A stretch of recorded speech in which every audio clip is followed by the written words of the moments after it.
Hello, African Diaspora News family. My name is Reneilwe Morema, and I am your host right here on the African Diaspora News channel. I'm reporting live from Johannesburg, South Africa.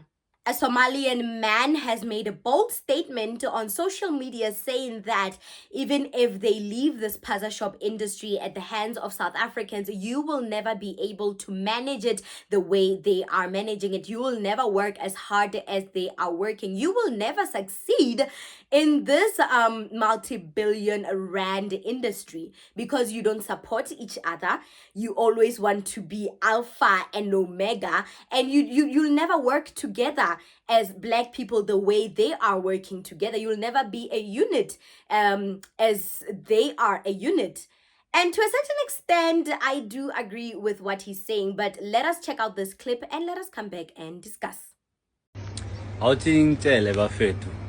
Even if we leave all this tuck shop for you guys, you will never work like us. Never. That's one thing. Another thing, you will never support each other. And then hello my friend, and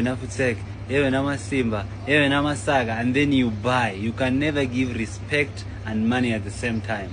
You know, there was once I asked this guy why he doesn't respect me, and then he told me, Mina, respect. And then from that I understand you guys do not give respect and money at the same time. So even if we leave all the shops for you guys, you will never work like us. And even if we leave also the shop for you guys, you will never work together like us. Because all of you guys, everyone for himself. Okay, first things first. I am impressed at how multilingual he is. I mean, the Somalians and the Pakistanians and the Indians and whatever, the Bangladeshis or whatever that are running this Spaza Shop industry, they have been here for less than 10 years, but already they are multilingual. Already they have tried to integrate themselves in our South African economy, and they are learning our languages, and they're trying to adapt to our lifestyle so that they can be relatable and be conducive in the environment, so we can be able to buy from them, to foster that friendly relationship between the consumer and the businessman. So I am really happy that they try to learn our language, while the white people have been here for eons and eons, and not even, not a lot of them know the African language, yet they claim to be African, and they want to, enforce the Afrikaans language to be a heritage African language, and that is not going to happen. Anyway, that's not about that. One point that he made that I kind of agree is that Black people, especially in South Africa, we have this thing of not supporting each other or coming together as one. We see each other as competitors and not as a group and a unit that should move as one to thrive, especially in the business sector. And I think that is why a lot of our businesses collapse, because we always want to be macho. We always want to be leaders. We always want the applause. We want to be the only ones applauded, So with the Indians, Bangladeshis, and the Pakistanis, they are able to come as one and form this huge multi-billion dollar or multi-billion rand industry, and it becomes a successful because they move as one unit. There's no jealousy, there's no malicious intent, no one wants to be applauded. They're here to make money, and I think that is what makes their industry or their businesses a success. Secondly, when you come in our land and tell us we won't be able to succeed, we are not hard workers, how about you go back to your own country and be a hard worker there and improve the economy there? How about that?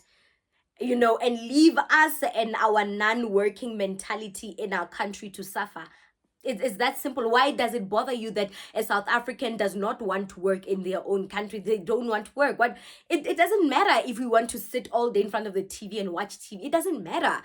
It's our land. Like, why does that bother you? Why do you always feel the need to justify your nonsense and these mass killings and, take jabs at South Africans? Why do you always feel the need to say, South Africans are lazy, South Africans are this, they will never succeed? Then it's fine. Let us suffer in our own country. How about you go back to Bangladesh and India and Pakistan and, you know, develop that multi-billion rand industry in your home country, and see if you're going to succeed in your home country, and see if the economy is conducive for your businesses to thrive. Stop shaming us. I hate when people shame South Africans to justify their nonsense. I hate that. The matter of fact is our kids are eating food and produces from your shops and they're dying. And that is something that we take very seriously, and we're not going to stand by and, you know, take it all in because we're scared of being shamed and called lazy. No, we'd rather be lazy, shamed and all. But when we come to fighting for our generation, we will fight to the tooth and nail. And thirdly, I feel like in this whole Spaza Shop industry, you know, in this industry, and with the whole kids are dying at the hands of foreign nationals that own these Spaza shops, I feel like there's a third hand at force. Remember that these Spaza shops are mostly, you know, they're mostly in rural areas, underdeveloped rural areas. And majority of the Black people live in rural areas. Majority of the Black people that live in poverty, like 90%, not 90%, but you get my drift, they live in the rural areas. So whatever little money they get from the government, or whatever money they from their workplaces, or whatever they get, the little they get, they go to these Spaza shops and buy their groceries there. Meaning these big consumer shops that are white owned by your Ruperts, they are losing money to the Bangladeshi and these Spaza shops. So what will they do? They will spread the false narrative and this propaganda and incite violence against you know, against Black people and these Bangladeshis, so that they can say, you know what, instead of buying from these Spaza shops because your kids are dying, how about you come back to the, you know, the supermarkets, the white-owned supermarkets, and buy from them because we are the real deal. I feel like there's a third hand at play. There's some jealousy between, you know, the white-owned businesses and these Spaza shops. The competition is on a different level, and the white-owned people, they're losing customers. They are losing the rural area people, because we prefer to shop at these Spaza shops because it's, you know, low price, it's convenient. We don't have to take taxis and Ubers, expensive Ubers, just to buy, you know, a little groceries. We'd rather walk to these local Spaza shops and buy groceries from there, meaning the white people are losing money. So I am sensing a bit of jealousy from the white corporate supermarkets. You know, they are losing their customers, they are losing money. And what better way to, you know, earn their money back and their customers back than inciting violence and causing chaos? I'm not saying that our children are not dying from these Spaza shop owners and their snacks and their food. I'm not saying that, I'm not ruling that out, but also think that this might all be a game.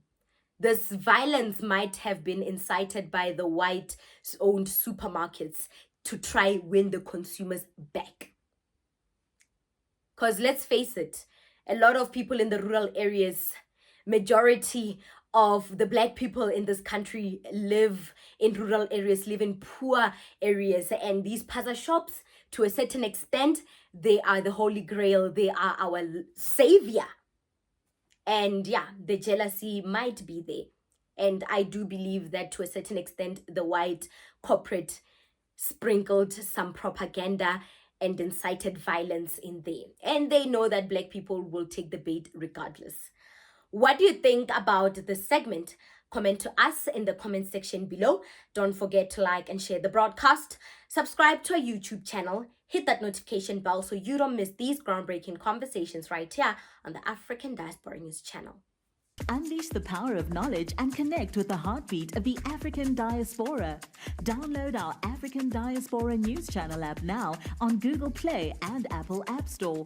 Stay informed with authentic and diverse perspectives, breaking news, and cultural insights. Immerse yourself in a community that celebrates unity, resilience, and progress. Experience the vibrancy of the diaspora at your fingertips. Don't miss out. Empower your perspective today. Search African Diaspora News Channel and join the conversation.